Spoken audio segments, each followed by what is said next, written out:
The Muppets movie is fantastic. First, the emotional stuff with Kermit I really loved. And yeah, he is my favourite Muppet. I know it's a bit of a generic answer, but he's really the best Muppet when it comes to sentimental moments. Because I do like Miss Piggy, and she's the most entertaining one because of how she is, basically. She's Madonna, being honest. Yeah, she's basically that kind of archetype, and I love her in this. But yeah, it isn't until films like Muppets Most Wanted where you get the emotional element of her story, which is the best part. But in this, you could just get the love at first sight. Now let's see, which one's my favourite song in this film? I'd have to say it's either Never Before, Never Again, sung by Miss Piggy, or Rainbow Connection. I do have to say it is the one I remember more because it's more famous and it's reused even in 2011 Muppet film.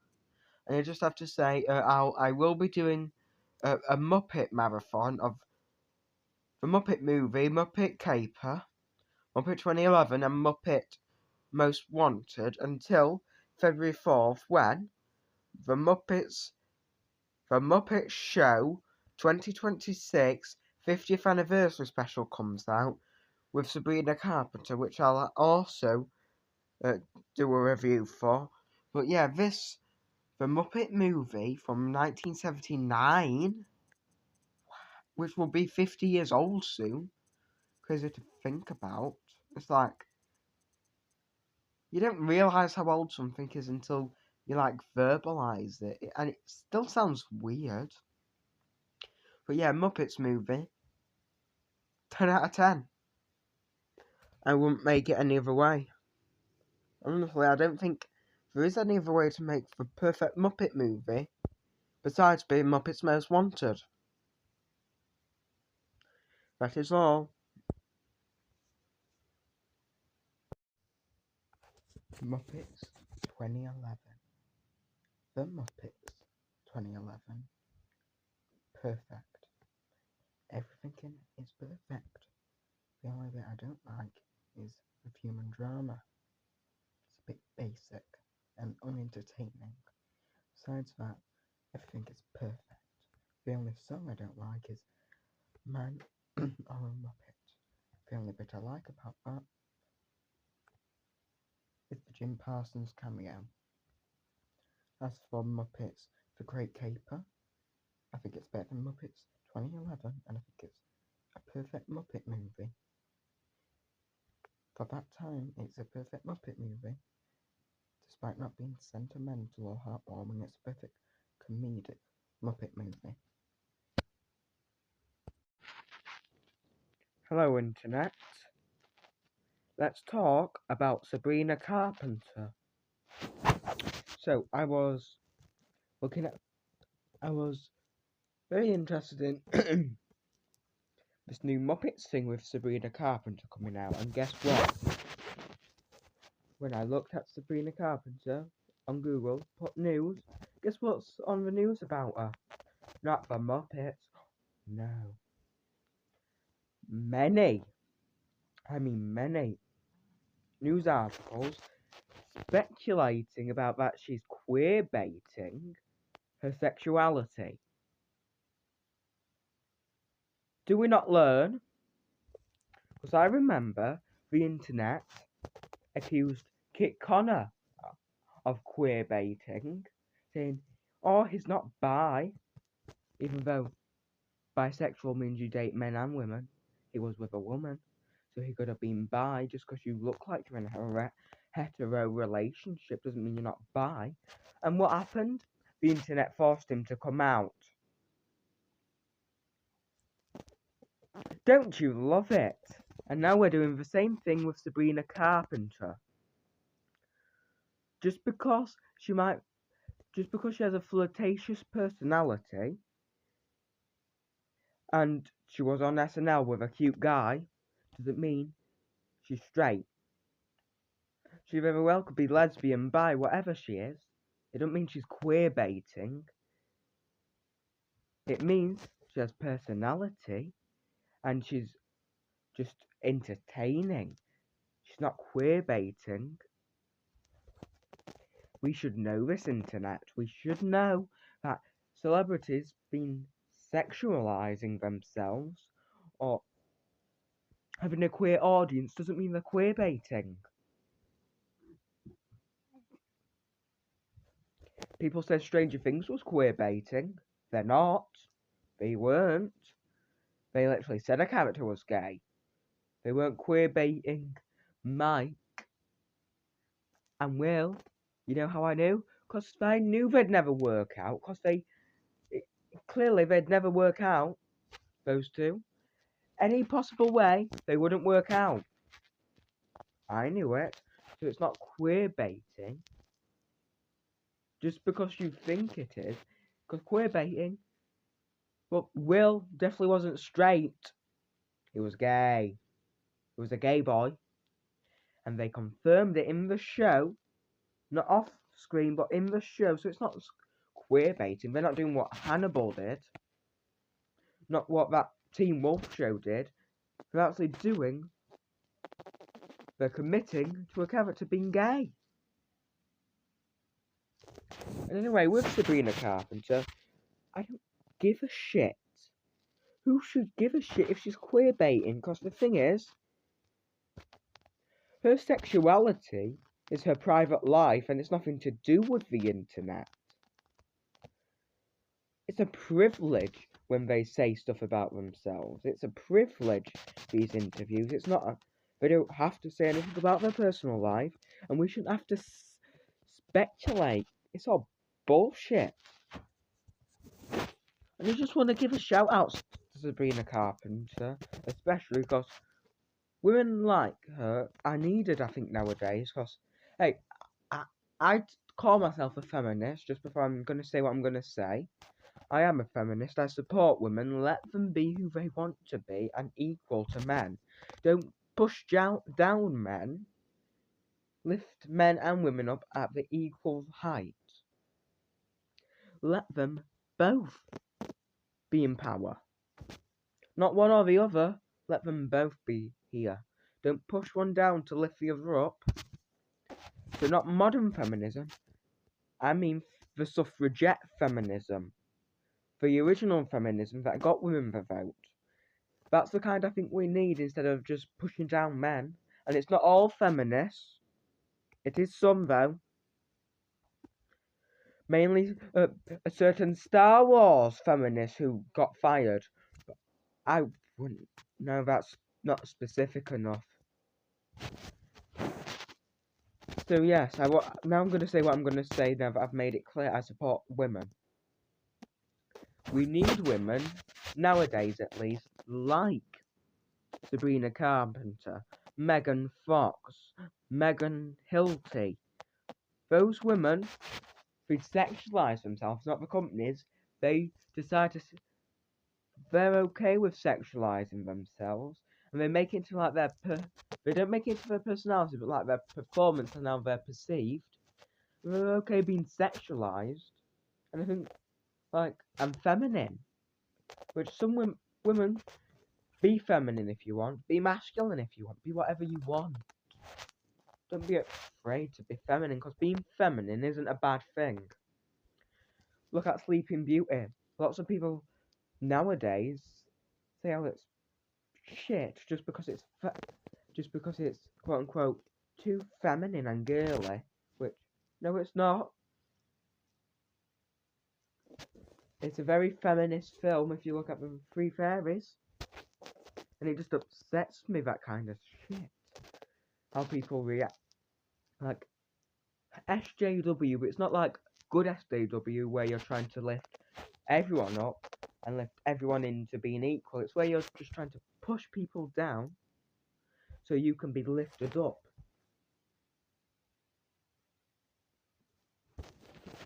Yeah, so that's what I wanted to do and say. Yeah, So Sabrina Carpenter, she should be allowed to sexualize herself. She should be able to be herself.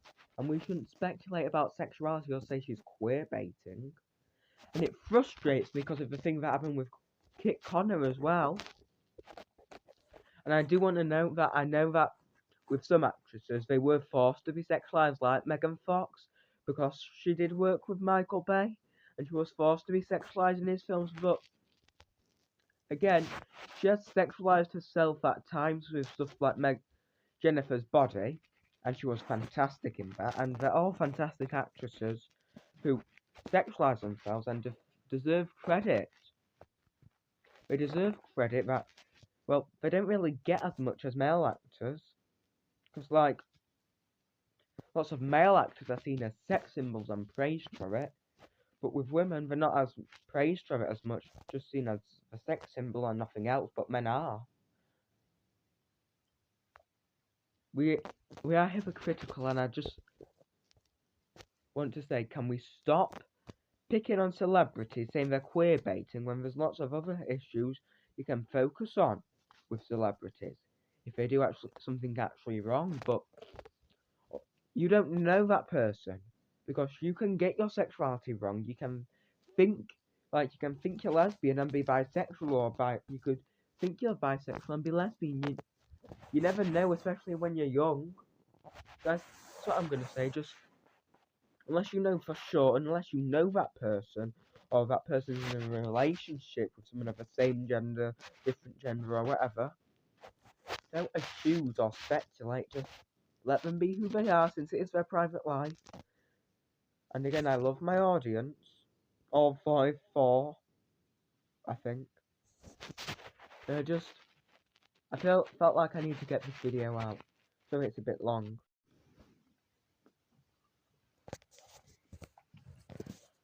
Just finished the Muppets Show 2026 special. It's brilliant. The best thing from the Muppets we've got since Muppets Most Wanted, in my opinion. Now, here's all the good I have to say. One of the biggest surprises of watching it was Sabrina Carpenter. I knew she could sing, and when she got to sing, especially when she sung with Miss Piggy, really good. But was surprised by her acting ability. She's not an actress, I don't think. I don't know if she's done acting before, but this is like the first time I've seen her do acting outside of music videos, and she's really good. If she decided to be a full-time Muppet guest star, I wouldn't mind. I'd be okay with it. Now to the problem I have with the episode. The music, it's too modern. Now, in my opinion, the Muppets are best music-wise when they drive from classical music or musical theatre. So, Miss Piggy's song Never Before Never Again, her songs in Muppets Most Wanted, This Is My Dream Come True, that one. They all drive from musical theatre like Chicago, Hairspray, that kind of stuff, and it felt too modern in this one, but I give it a bit of leeway because it's more like a half problem I have, since the music it is supposed to teach the audience about Sabrina Carpenter and like what she does, and she's a very modern artist. But that's why it's only a half problem. Yeah, I think go watch it if you can. It's good. Men. I think as society we should let men be feminine. Let them wear makeup. Let them do their eyelashes, eyeshadow. They're still fucking hot. Wearing makeup does not make you gay. Being an effeminate male is okay. It is good. It is. It is good. Yes, and another thing I want to say, since I've got 10 minutes. Sleeping Beauty. Recently watched it. Here's my review for it. That The animation, stellar. Maleficent, the best. The music, dream like. Prince Philip and Princess Aurora, I know they get shit on quite a lot, but I loved them and their dynamic. It's short, but quick to watch and just enjoyable. And the three fairies, brilliant. People call Sleeping Beauty problematic and not feminist when the three fairies make it feminist and empowering. I know I'm not a woman, but like, isn't it empowering giving, like, making the main characters the three fairies and giving them the power to basically have the evil be stopped? And I rather would have wanted the kiss from Philip, and it saved a life. So I give it a 10 out of 10. It's my favourite Disney film, and I don't think that will ever change. So please comment below any other content you want me to post, and please enjoy. Teenage Mutant Ninja Turtles, the original collection, Volume 1. This is just my thoughts on this nearly 300 page volume. It's issues volumes 1 to 8, and well, pretty darn good if you ask me. Now, which one's my favourite issue, would I say? I'd say it's issue 4, where they introduce Casey Jones. That hunk, that sexy man. One of my favourite characters in the franchise. And, like, I will say this though, out of all of them, issue 3, The Chase, not necessary.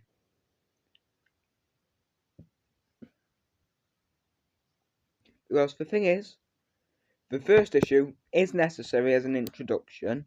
Issue 2 is necessary to introduce Baxter Stockman, April O'Neil, and also the weird aliens in in the stomach that aren't Krang in this version, which I do think the 2012 series did well, mixing the Krang and Utrom together. I also am a bit biased because that's the one I grew up with and I love the most. Anyways, also like that they get those Triceratop looking alien things, because they look fucking cool. Okay, and they look like a gay stripper wearing those shorts, but I'm all in for things looking like a stripper and a bit homosexual, because whatever turtles has to be right. Leo, anyone? Raph, anyone? The others seem straight though, which is, yeah, it's just like a vibe I get. It's not, I know it probably won't be canon because, well, we can't get Superboy and Robin in a relationship, or Johnny Storm to be bi, or Nightwing to be bi. We're not getting gay turtles.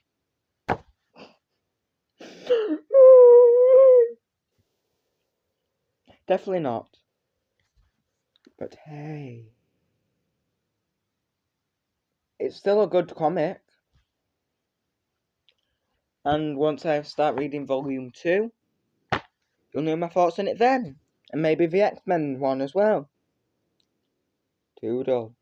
Toodle. Oh, and before I forget, in the comments, to all 11 followers, yeah, I hope more. Hope being the word. Anyway, I just want to know, in your opinion, would you like some content from me that's like a horror short? That I like acting horror short. I'm just curious. Bye.